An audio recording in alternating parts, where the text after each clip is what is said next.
मी UPSCची परीक्षा मराठीतून देऊ शकतो का? किंवा मराठीतून अभ्यास केल्यास खरंच माझं सिलेक्शन होईल का?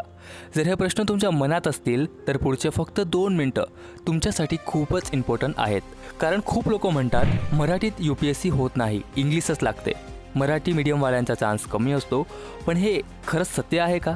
आज आपण मराठीत UPSCचं खरं सत्य काय यावर कोणतीही हवाबाजी न करता अगदी सोप्या भाषेत आणि रियालिटीसह चर्चा करणार आहोत. त्यामुळे व्हिडिओ शेवटपर्यंत नक्की बघा. तर मित्रांनो, सर्वात आधी हे समजून घेऊया की UPSCचे अधिकृत नियम काय सांगतात. तर भारतीय राज्यघटनेच्या 8व्या अनुसूचित समावेश असलेल्या 22 भाषांपैकी तुम्ही कुठल्याही भाषेत UPSC देऊ शकतात. ज्यात मित्रांनो आपली मातृभाषा मराठी देखील समाविष्ट आहे. त्यामुळे UPSC मराठीत शक्य तर आहे, पण कसं ते समजून घेऊया. So as we all know that UPSC एक्झामिनेशनचे 3 स्टेजेस असतात: प्रिलिम्स, मेन्स आणि इंटरव्ह्यू राऊंड. आता मित्रांनो, प्रिलिम्स एक्झाममध्ये जी प्रश्नपत्रिका असते ती फक्त इंग्लिश आणि हिंदी या 2च भाषेत प्रिंटेड असते. त्यामुळे तुम्हाला प्रश्न वाचून समजण्यासाठी बेसिक इंग्लिश अंडरस्टँडिंग किंवा ॲटलिस्ट हिंदी येणे गरजेचे आहे.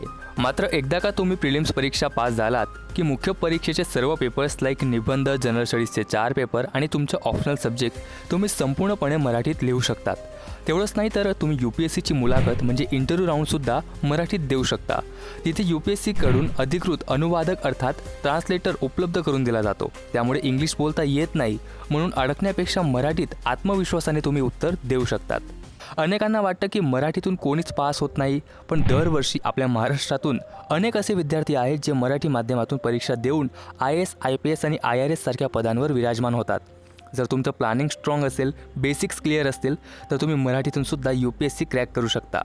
खरं तर मित्रांनो, मीडियम तुमचं फ्युचर डिसाईड नाही करत, तुमची प्रिपरेशन स्ट्रॅटेजी आणि कन्सिस्टन्सी करते. One more thing is that आज जरी मराठीत बरीच पुस्तके उपलब्ध असली तरी करंट अफेअर्स आणि काही महत्त्वाच्या संदर्भासाठी तुम्हाला द हिंदू किंवा इंडियन एक्सप्रेससारखी इंग्रजी वर्तमानपत्रे वाचावी लागतील.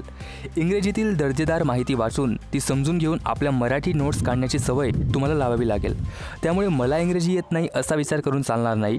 तुमच्यात ॲटलिस्ट बेसिक इंग्लिश अंडरस्टँडिंग असणे हे गरजेचं आहे.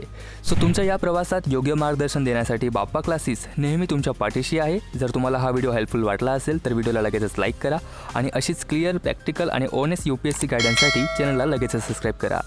जर तुमच्या मनात अजून काही शंका असतील तर खाली कमेंट करून नक्की कळवा. मी स्वतः त्याचे उत्तर देईन. भेटूया पुढच्या व्हिडिओमध्ये. तोपर्यंत हर हर महादेव.